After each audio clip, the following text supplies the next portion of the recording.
Hello guys, ನಮಸ್ಕಾರ ರೀ ಎಲ್ರಿಗೂ. ನಾವು ಇವತ್ತು ಹೋಗಿದ್ದೆವು ಕಬ್ಬಳಮ್ಮ ದೇವಸ್ಥಾನಕ್ಕೆ. ಅಲ್ಲಿಂದ ದರ್ಶನ ಮಾಡ್ಕೊಂಡು ಎಲ್ಲರೂ ಬಂದೇವ್ರಿ. ಎಲ್ಲರೂ ಬರೋ ಟೈಮ್ನಲ್ಲಿ ಎಲ್ರಿಗೂ ಆಗ್ಯವು ಹಾದ್ಯಾಗ. ಎಲ್ಲರೂ ಫಸ್ಟಾಗಿ ಊಟ ಮಾಡೋಣ ಅಂತೇಳಿ ಒಂದು ಹೋಟೆಲ್ಗೆ ಬಂದೇವ್ರಿ. ಹೋಟೆಲ್ಗೆ ಹೆಸರಿತ್ತು ಕೃಷ್ಣ ಗ್ರ್ಯಾಂಡ್ ಅಂತ. ಮಸ್ತಾಗಿರೋ ಕ್ಲೈಮೇಟು ಇತ್ತು. ಆಮೇಲೆ ಎಲ್ಲ ಹೋಟೆಲು ಫುಲ್ಲು ಒಳ್ಳೆ ಚಂದನ ಪ್ಲೇಸಿಗೆ ಇತ್ತು ರೀ. ನೋಡೋಣ ಸಾನು ಊಟ ಮಾಡತ್ತಳ್ರಿ. ಆಕಿ ಬೇರೆ ಏನು ಆರ್ಡರ್ ಮಾಡಿಳು, ಆಕಿಂದ ಆರ್ಡರ್ ಬರೋಕೆ ಲೇಟ್ ಆಯಿತು. ಆಕಿ ನಾವು ತರಿಸಿದೆ ಊಟ ಮಾಡತ್ತಳು.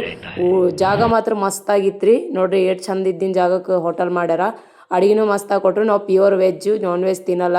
ಆಕಿಂದ ಫುಡ್ಡಿನೋ ಬರೋಕೆ ಲೇಟ್ ಆಯಿತು. ಆಕಿ ಚಿಂತೆ ಮಾಡ್ಕೊಂಡು ಕುಂತಿಳು. ನಮಗಂತೂ ಹಸಿವೆ ಜಾಸ್ತಿ ಆಗಿರಿ. ಹೊಟ್ಟೆಗಳ ಇಂಚಪತ್ತ ಹೊಡೆಯತ್ತೀವಿ. ನಾವು ಪಟ ಊಟ ಮಾಡ್ಕೊಂಡೆವು. ಮತ್ತು ಬೇರೆ ಆಗಿತ್ತಲ್ಲ ರೀ, ಭಾಳ ಬೇಗ ಮನೆಗೆ ಹೋಗಮ್ಮಂತೇಳಿ. ಅಷ್ಟಾಗ ನಮ್ಮ ಮನೆಯವ್ರದ್ದು ಊಟ ತೊಗೊಂಡು ಬಂದರು. ಅವರು ಊಟ ಮಾಡ್ಕೊಂಡ್ರು ಬೇಗ ಊಟ ಮಾಡ್ಕೊಂಡು. ನಾವು ಎಲ್ಲ ಸಾನೊಂದು ಆರ್ಡರ್ ಬರೋದೇ ಲೇಟ್ ಆಯಿತು. ಅವಳು ಊಟ ಮಾಡಿದ್ರು, ಫುಲ್ ಹ್ಯಾಪಿ ಆದ್ಲು. ಆಮೇಲೆ ಒಂದು ಸ್ವಲ್ಪ ಡ್ಯಾನ್ಸ್ ಮಾಡಿದಳು. ಮನೆಗೆ ಹೋಗೋ ಟೈಮಲ್ಲಿ ಮತ್ತೆ ಮಳೆ ಸ್ಟಾರ್ಟ್ ಆಯಿತು. ಆ ಮಳೆದಾಗೆ ಸ್ವಲ್ಪ ಡ್ಯಾನ್ಸ್ ಮಾಡೋಳು. ಆಕಿನೂ ಫುಲ್ ಎಂಜಾಯ್ ಮಾಡಿದಳು. ಆಕೆ ಅಂತೂ ಭಾಳ ಎಂಜಾಯ್ ಮಾಡಿದಳು.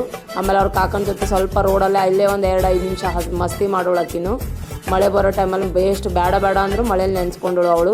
ದೀದಿ ನಂದು ವಿಡಿಯೋ ಮಾಡು ಅಂತ ಇದ್ದು ಒಂದು 2 ಸೆಕೆಂಡು ಅವಳದು ಒಂದು ಚಿಕ್ಕದು ಒಂದು ವಿಡಿಯೋ ಮಾಡ್ಬಿಟ್ಟ.